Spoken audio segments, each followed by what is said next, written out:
नमस्कार दोस्तों, हमारे यूट्यूब चैनल स्टडी पॉइंट में आपका स्वागत है।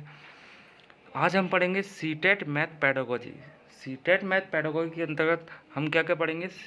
गणित शिक्षण के उद्देश्य, गणित शिक्षण किस प्रकार किया जाए, कौन कौन सी विधियाँ प्रयोग किया जाए और एल्पस थ्योरी जो कि हर वर्ष पूछी जा चुकी है।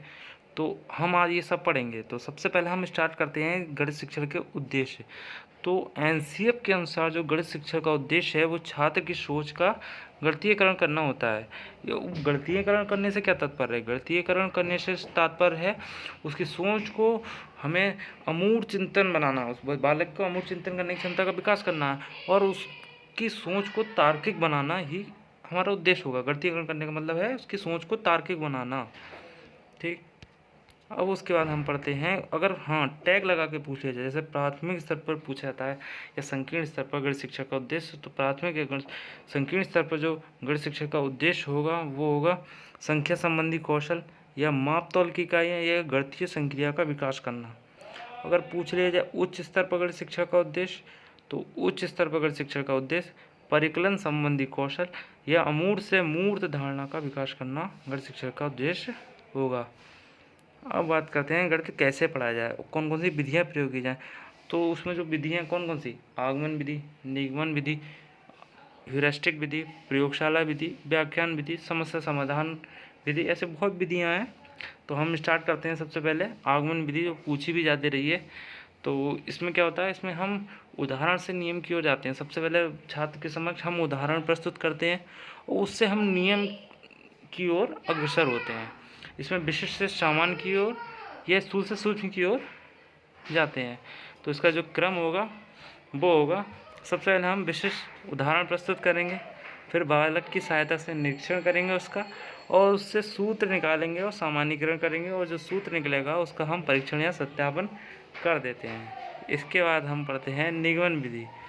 निगमन विधि में क्या होता है, इसमें हम नियम से उदाहरण की ओर जाते हैं।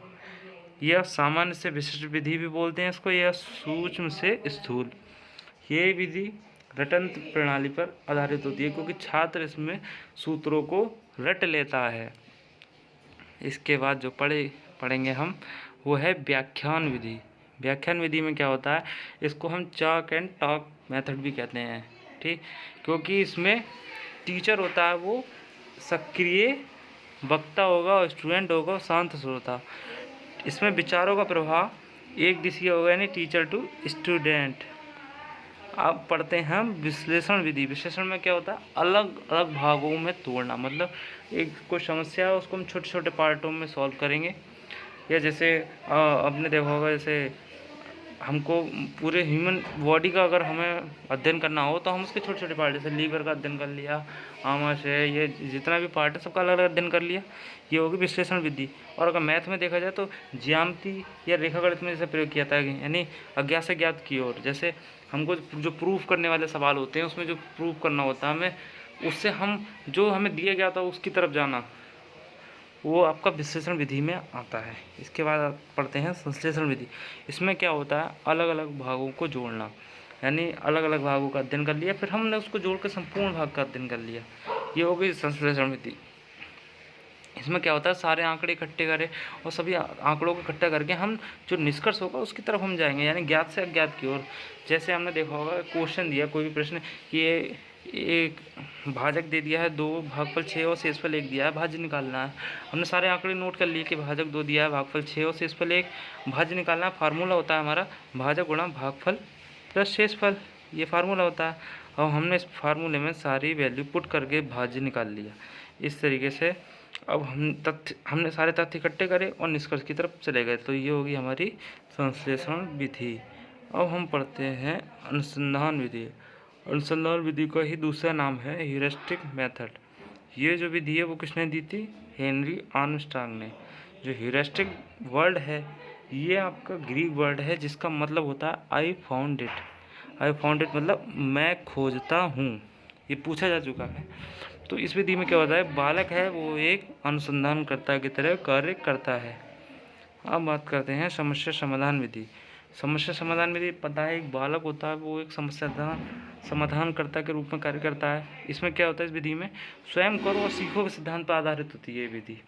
मतलब छात्र स्वयं उसको अपना जो समस्या होगी उसको स्वयं समाधान करेगा, करके सीखेगा। तो इस विधि में बालक के समक्ष हम चुनौतियाँ उत्पन्न करते हैं और इसमें बालक को समस्या का समाधान करना अनिवार्य होता है। और जिससे क्या होगा, वो अपने आप पढ़ेगा और अपने आप जब समस्या का समाधान करेगा तो उसकी तार्किक शक्ति और चिंतन का विकास होगा। इसलिए ये विधि बहुत ही उपयोगी है। अब जो सबसे इम्पोर्टेंट जो आती है वो होती है एल्पस थ्योरी। एल्पस थ्योरी है जो आपकी पैमेला लाइवैक ने दी थी, और उन्होंने क्या किया, जो प्राथमिक स्तर पर छात्रों को किस प्रकार पढ़ाया जाए, गणित किस प्रकार शिक्षण किया जाए गणित का, उन्होंने इस थ्योरी के माध्यम से बताया। उन्होंने यहाँ पे ये जो लिखा है ELPS एल्पस, यहाँ पे प्रत्येक लेटर का एक सेंस है। जैसे ई सेंस क्या देता है, एक्सपीरियंस विद फिजिकल ऑब्जेक्ट, मतलब साकार वस्तु के साथ अनुभव। मतलब छात्र के समक्ष हम साकार वस्तु से हम स्पर्श करके अनुभव कराएंगे। एल मतलब एल से सेंस क्या है, लैंग्वेज विद डिस्क्राइब एक्सपीरियंस, मतलब जो साकार अनुभव हमें मिला उसको एक्सपीरियंस, उसकी हम भाषा के रूप में हम उसको डिस्क्राइब कर देंगे। पी सेंस देता है पिक्चर दैट डिस्क्राइब एक्सपीरियंस, चित्र जो उस एक्सपीरियंस को डिस्क्राइब करता है। और एस सेंस देता है सिंबल, चिन्ह जो अनुभव को दिखाए हमारे। तो इसका एक तो सीरियल हमें याद रखना है, पूछे अक्सर सीरियल पूछ जाता है यहाँ पे कि एल्पस, मतलब सीधा सीधा पूछ लेगा, क्रम में लगाओ। तो इस तरीके से आपको सीरियल से याद रखना है एल्पस कि एक्सपीरियंस विद फिजिकल ऑब्जेक्ट, फिर लैंग्वेज दैट डिस्क्राइब एक्सपीरियंस, मतलब सबसे पहले हम साकार वस्तु के साथ अनुभव करेंगे, फिर उसको भाषा के माध्यम से समझाएंगे, फिर उसको हम चित्र के माध्यम से उस एक्सपीरियंस को वर्णित करेंगे, और अंत में हम उसको चिन्ह के द्वारा प्रदर्शित करेंगे। जैसे हमें अधिक की परिकल्पना प्रस्तुत करनी हो हाफ की, तो क्या करेंगे, जैसे हमने कोई वस्तु बच्चे को दी खेलने को, ये एक स्केल दे दिए कुछ भी कि देखिए ये वस्तु है, इसको वो टच करके देखेगा पूरा। फिर हमने उसको 2 भागों में बांट दिया, उसको बताया ये देखो 2 भागों में बट गई, ये आधा आधा, ये 1/2 हो गया। फिर उसको हमने ब्लैक बोर्ड पे उसको 2 भागों में हमने चित्र बना के दिखा दिया, 1/2 पूरा बना के दिखा दिया दोनों को, वो समझ गया कि हाँ आधा आधा ऐसे होता है, और चित्र के द्वारा वहाँ पे लिख दिया 1/2 सिंबल चिन्ह के द्वारा हमने प्रदर्शित कर दिया। सिंबल क्या होगा, 1/2, तो वो समझ जाएगा ये आधे को बोलते हैं 1/2, वो समझ गया परिकल्पना को। इस तरीके से जो प्राथमिक स्तर पे ये विधि प्रयोग की जाती है। अगर आपको लेक्चर अच्छा लगा हो तो इसको लाइक और सब्सक्राइब कर दें। धन्यवाद।